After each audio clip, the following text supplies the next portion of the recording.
कैसे हैं आप लोग? ठीक है।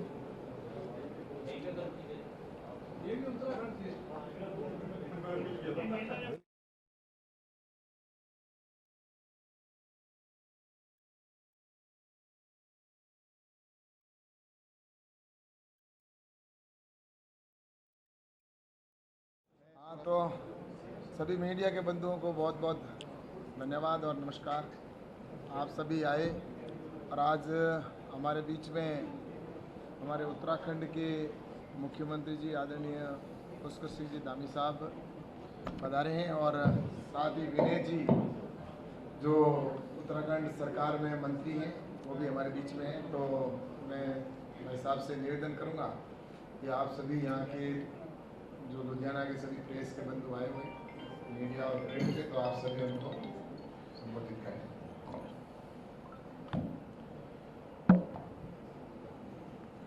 धन्यवाद माननीय मंत्री कृषि भारत सरकार आदरणीय कैलाश चौधरी जी और मेरे सहयोगी श्री विनय रोहला जी एवं यहाँ पर लुधियाना के सभी हमारे मीडिया के सभी मित्र, हमारे पत्रकार मित्र, छायाकार बंधु, मैं सबसे पहले तो आप सबका देवभूमि उत्तराखंड के मुख्य सेवक के नाते आप सबका मैं स्वागत करता हूँ।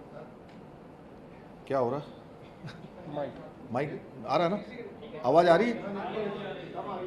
कम आ रही है? हाँ।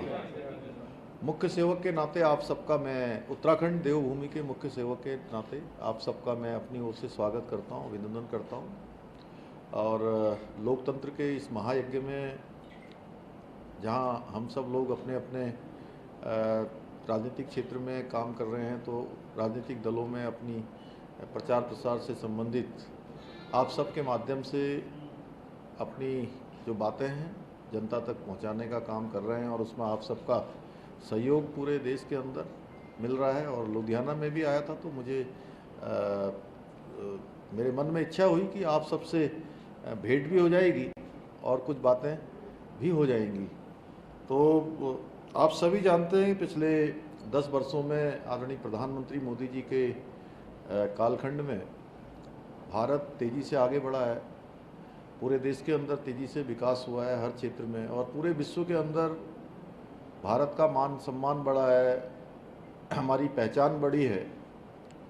और देश में हो या विदेशों में हो, हर भारतीय इससे गौरवान्वित हुआ है जो पिछले 10 वर्षों का कालखंड था।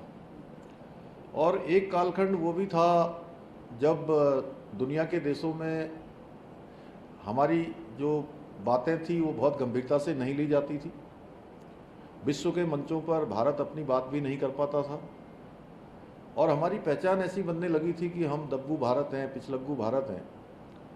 उससे भारत को बाहर निकालने का काम, दुनिया में एक उभार दिलाने का काम, विश्व के मानचित्र में भारत का डंका बजाने का काम पिछले 10 वर्षों का जो मोदी जी का कालखंड है उस कालखंड में हुआ है। और इसके पीछे एक बड़ी तपस्या है कि 10 वर्षों के कालखंड में एक दिन भी आदरणीय प्रधानमंत्री मोदी जी ने विश्राम नहीं किया है।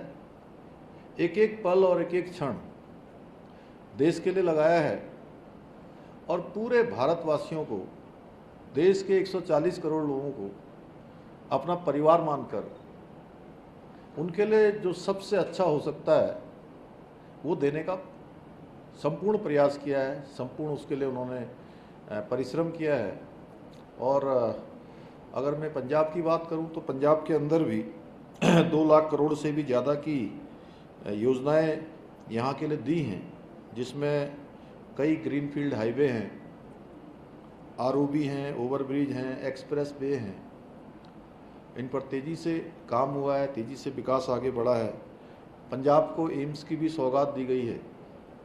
जो 60 सालों में इतना बड़ा पंजाब, जो देश को खाद्यान्न का हो या देश को रक्षा के क्षेत्र में हो, या हमारे अगर हम सिख गुरुओं की बात करें तो उन्होंने धर्म की रक्षा के लिए, हमारी संस्कृति की रक्षा के लिए अपने प्राणों की आहुति दी, लेकिन धर्म को बचाने का काम किया। तो 60 वर्षों में कांग्रेस का शासनकाल देश के अंदर रहा और एक एम्स नहीं खुल पाया।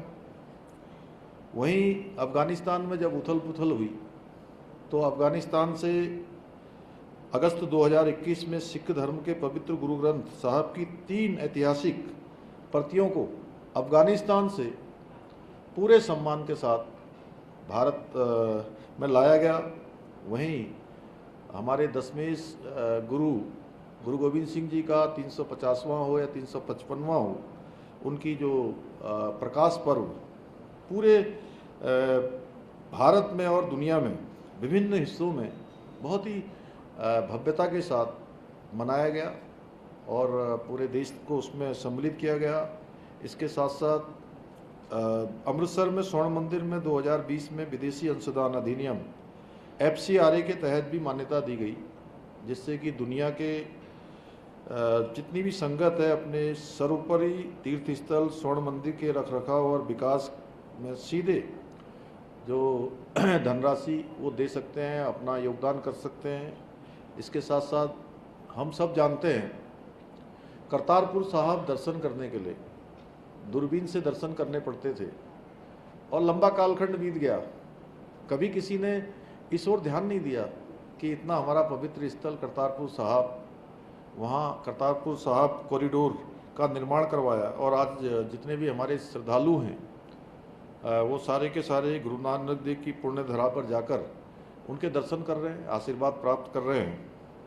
ऐसे ही गुरु गोविंद सिंह जी के 4 साहबजादों के नाम पर 26 दिसंबर को वीर बाल दिवस मनाने की भी शुरुआत की गई और इतना शहादत का, इतने पराक्रम का, न झुकने वाला न रुकने वाला, जो उनके द्वारा दीवार में चुना जाना स्वीकार किया गया और झुकना और रुकना स्वीकार नहीं किया।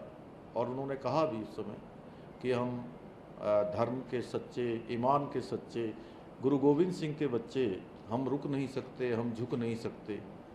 तो उनका इतिहास पूरे भारत को और पूरी दुनिया के सामने आज लाया गया है। निश्चित रूप से ये हमारी जो भावी पीढ़ी है उस पीढ़ी के लिए भी बहुत बड़ा एक प्रेरणा का कारण बनेगा कि किस प्रकार से हमारे गुरुओं ने धर्म के लिए अपने प्राणों का बलिदान किया है।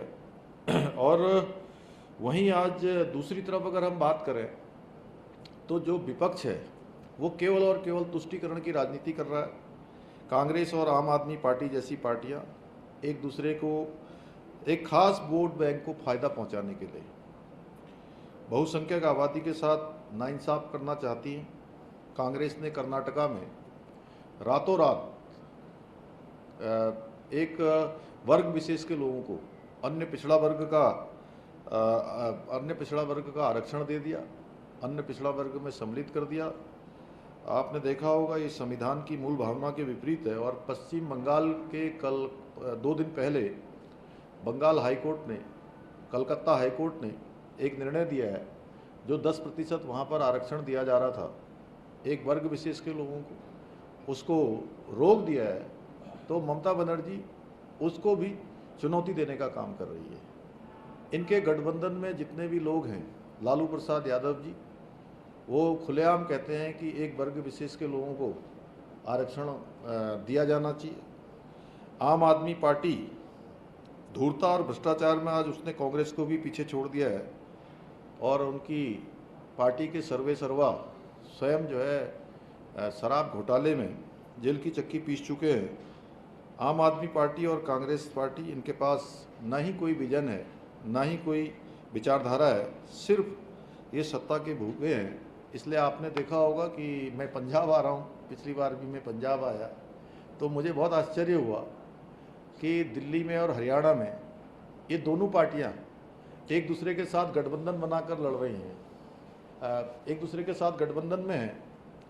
और पंजाब में ये अलग अलग चुनाव के मैदान में हैं, यानी कि एक दूसरे को भी ठगने का काम दोनों पार्टियां कर रही हैं, जब आपस में ही लोगों को ठग रहे हैं तो जनता को ये किस तरीके से इनका क्या विचार होगा जनता के लिए, स्वयं जनता समझ रही है। इसलिए पूरे देश में अनेक अनेक स्थानों पर, अनेक अनेक राज्यों में मैं इस पूरे लोकतंत्र के महायज्ञ में गया हूँ। मैंने देखा है कि पूरब हो, पश्चिम हो, उत्तर हो, दक्षिण हो, और हर चरण के जिस प्रकार से हर चरण में लोगों का उत्साह भी देखा और लोगों का मोदी जी के प्रति एक प्रेम और जुड़ाव देखा, तो मैं कह सकता हूं कि देश की जनता का जुड़ाव और देश की जनता का जो असली गठबंधन है वो नरेंद्र मोदी जी के साथ है, और उनकी ही वेव चल रही है पूरे देश के अंदर। भारतीय जनता पार्टी की वेव चल रही है, और आज छठे चरण का मतदान संपन्न हो गया है। तो निश्चित रूप से सातवें चरण के मतदान के बाद 4 जून को जब नतीजे आएंगे तो भारतीय जनता पार्टी और एनडीए 400 पार का जो हमारा संकल्प है, वो संकल्प देश की जनता के आशीर्वाद से पूरा होगा और ऐतिहासिक मतों से तीसरी बार आदरणीय मोदी जी प्रधानमंत्री बनेंगे।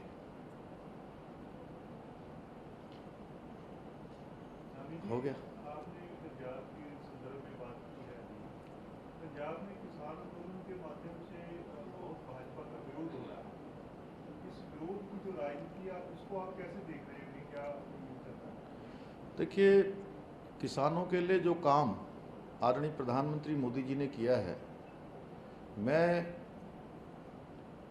मानता हूं कि पूरे आज़ाद भारत के इतिहास में किसानों की आय को दुगना करना हो, किसानों को किसान समृद्धि योजना से लेकर किसान सम्मान निधि हो या किसान सॉइल हेल्थ कार्ड हो, किसानों की आय दुगनी करनी हो, हॉर्टिकल्चर के प्रोग्राम हो, पशुपालन हो, मत्स्य पालन हो, हर क्षेत्र में जो काम आदरणीय मोदी जी ने किया है, मैं समझता हूँ कि अगर किसान अपनी आत्मा में हाथ रखेंगे, जो विरोध भी कर रहे हैं वह भी कहेंगे कि ठीक है, कहीं पर कुछ किसी से प्रेरित होकर विरोध कर सकते हैं, लेकिन आम किसान, देश का किसान, मैं हरियाणा में भी गया हूँ, मैंने अन्य स्थानों पर भी देखा है, और अधिकांश किसान आज भाजपा के साथ हैं, मोदी जी के साथ हैं।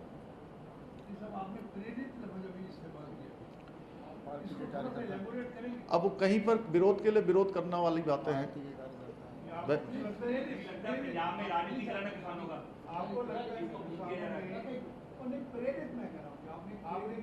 मैंने कहा कि अब उसको देखिए, ऐसा है, वो आप लोग भी समझते हैं, है ना, और उसको मैं भी भोला हूँ, उत्तराखंड से आया हूँ मैं। जी, मैं उत्तराखंड से आया हूँ। चलिए आगे बढ़िए। आपको लगता है कि किसान आंदोलन में इसके अलावा कुछ नहीं पूछेंगे क्या है? आज हेमकुंड साहब के दरबार खुल गए हैं, कपाट खुल गए हैं, और हमारे प्रधानमंत्री जी ने हेमकुंड साहब जाने वालों के लिए ऐसा काम कर दिया है जो आज़ाद भारत के इतिहास में कभी किसी ने नहीं सोचा। हेमकुंड गोविंद घाट से हेमकुंड साहब, जो अत्यंत ही कठिन रास्ता है, और जो बुजुर्ग लोग हैं या शारीरिक रूप से कमज़ोर हैं, उनको काफ़ी परेशानियों का सामना करना पड़ता था, वो यात्रा उनके लिए कठिन होती थी। अब वहाँ पर रोपवे का काम शुरू हो रहा है, शिलान्यास आदरणीय प्रधानमंत्री जी ने कर दिया है, तो ये यात्रा उन लोगों के लिए बहुत ही आसान हो जाएगी, और जो कई दिनों की यात्रा थी, कुछ ही घंटों में वो यात्रा पूरी हो जाएगी। निश्चित रूप से ये बहुत बड़ा काम हुआ है, और आज से हेमकुंड साहब के कपाट भी खुल गए हैं। इस बार ये है कि यात्रा में बहुत अत्यधिक श्रद्धालु शुरुआत के दिनों में आए थे, और आप लोग ये भी प्रश्न पूछ सकते हैं कि भाई शुरू में क्या यात्रा व्यवस्था हुई है, तो मैं खुद ही बता देता हूँ, क्योंकि ये प्रश्न सब जगह होता है मेरे से अभी आजकल। तो 12 दिनों में, पिछले 12 दिनों की यात्रा का 12 दिन में यात्रा ने सारे कीर्तिमान पुछले तोड़ दिए।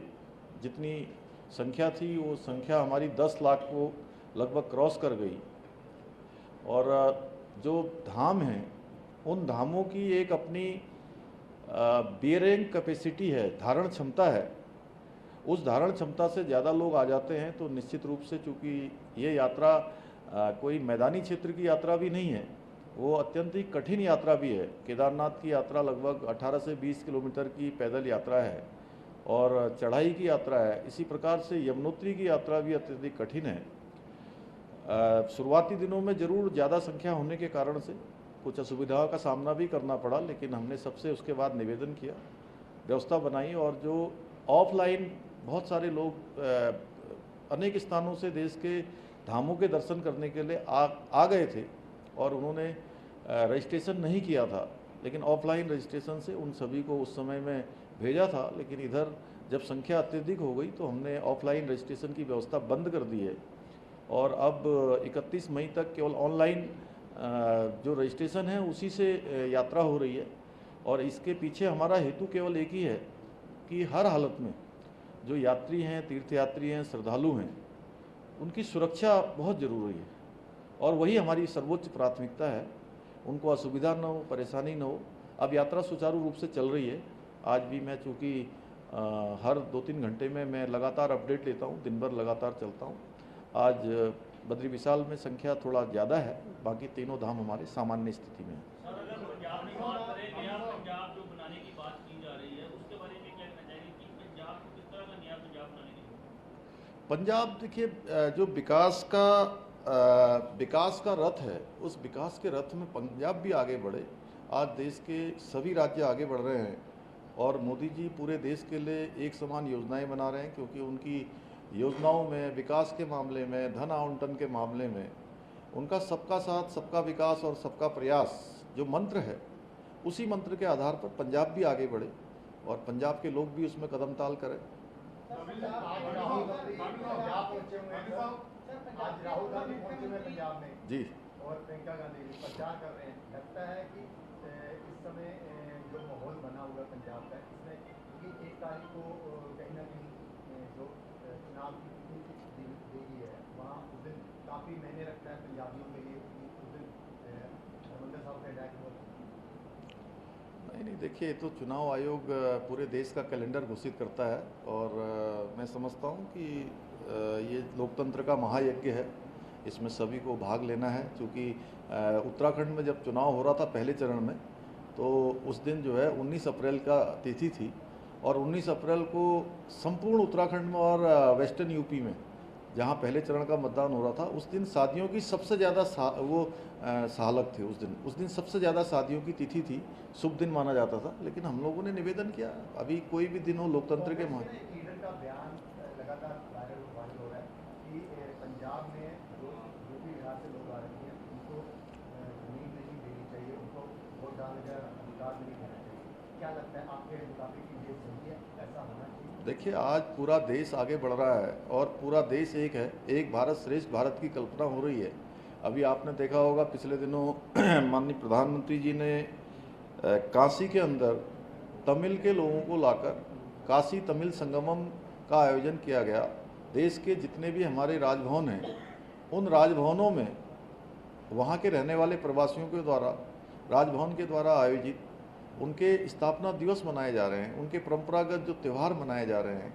इसके पीछे एक ही हेतु है कि कश्मीर से लेकर कन्याकुमारी, अटक से लेकर कटक तक, पूरब से पश्चिम और उत्तर से लेकर दक्षिण तक पूरा भारत एक है और पूरे भारतवासी आज गौरवान्वित है कि हमारा देश आज इस दिशा में बढ़ चुका है। तो मैं समझता हूँ कि इस प्रकार की बातों का कोई औचित्य नहीं।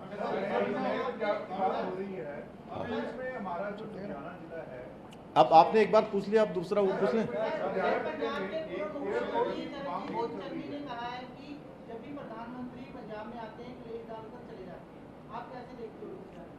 प्रधानमंत्री जी ने देखिए देश का गौरव बढ़ाया है और मैं समझता हूँ कि आज़ाद भारत के वो पहले प्रधानमंत्री हैं जिनको आज देश में हो या विदेशों में सर्वाधिक रेटिंग की लोकप्रियता है, सर्वाधिक उनका आज सम्मान है और दुनिया के देशों में सम्मान है। कहते हैं दुनिया के ऑस्ट्रेलिया जैसे देशों के राष्ट्रपति और प्रधानमंत्री कहते हैं मोदी इज द बॉस। जी धन्यवाद।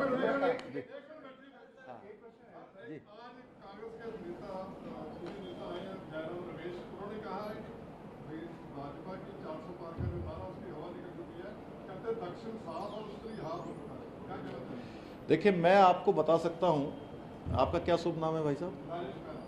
राजेश जी, देखिए राजेश जी, मैं आपको बता देता हूँ, दक्षिण में हमारी तेलंगाना में इस बार पूरा रिकॉर्ड तोड़ सीटें आने वाली हैं। उड़ीसा में हमारे बहुमत की सरकार आने वाली है, पिछले मुकाबले काफ़ी बढ़ने वाला। आंध्र में बढ़ने वाला है, तमिल में भी हम आगे बढ़ने वाले हैं, केरल में भी आगे बढ़ने वाले हैं, और उत्तर भारत में पिछली बार से अधिक सीटें आने वाली हैं, पूर्वोत्तर में उससे अधिक आने वाली हैं। इसलिए 400 पार का ये केवल नारा नहीं है, संकल्प है। कांग्रेस पार्टी देखिए बुरी तरह से अपनी हार स्वीकार कर चुकी है। इसका एक उदाहरण मैं अन्य जगह भी दिया हूं और आपको भी दे रहा हूं। अमेठी सीट जहां राहुल बाबा और अखिलेश बाबा दोनों ने आपस में गठबंधन किया है, दोनों ने जोड़ी बनाई है, और वो सीट उत्तर प्रदेश में आती है। और वो सीट इंदिरा गांधी जी के ज़माने से उनके परिवार की परंपरागत सीट थी। उस सीट से राहुल बाबा चुनाव नहीं लड़ पाए। एक पार्टी के युवराज सर्वे सर्वा वो हिम्मत नहीं कर पाए। तो आप स्वयं आकलन कर लीजिए कि उनकी स्थिति क्या है। एक औद्योगिक शहर है ये, जी जिसमें आप रहते हैं। जी, यहाँ पे लंबे समय से एक अंतर्राष्ट्रीय एयरपोर्ट की चल रही है। मोदी जी ने इतने एयरपोर्ट बनाए हैं। केंद्र सरकार क्या आगामी ये जो तीसरी बार में कुछ करेगी? लेकिन निश्चित रूप से देश आज हमारा, हाँ अच्छी बात पूछिए ना, पूछने दीजिए, क्या मैं बताता हूँ। अब उनका सवाल का जवाब तो दे दूंगा जी। आप लोग देखिए, ऐसा है कि मैं इससे कोई ऐसा नहीं, अब समय का है थोड़ा, लेकिन मैं आप जितना पूछोगे उतना मैं बोल दूंगा, कोई दिक्कत नहीं है। और मैं बोलूंगा वही जो मुझे बोलना है, ये ध्यान रखिएगा, ठीक है। एयरपोर्ट देखिए, मैं आपको बताऊं कि अभी मैं और आदरणीय कैलाश चौधरी जी, हमारे माननीय मंत्री हैं भारत सरकार के, यही चर्चा करते हुए आ रहे थे कि इतना लंबा कालखंड बीत गया, इतना हमारा औद्योगिक नगरी है, इसमें इतने विकास की संभावनाएं हैं, निवेश की और संभावनाएं हैं, तो यहाँ एयरपोर्ट होना चाहिए। निश्चित रूप से इसके लिए मोदी जी के तीसरे कालखंड में देश के अंदर हवाई अड्डे, इस दूसरे ही अगर 10 सालों के अगर कालखंड को देखेंगे तो मैं जितना 70 सालों में हवाई अड्डे बने उससे ज़्यादा इन 10 सालों में बने हैं।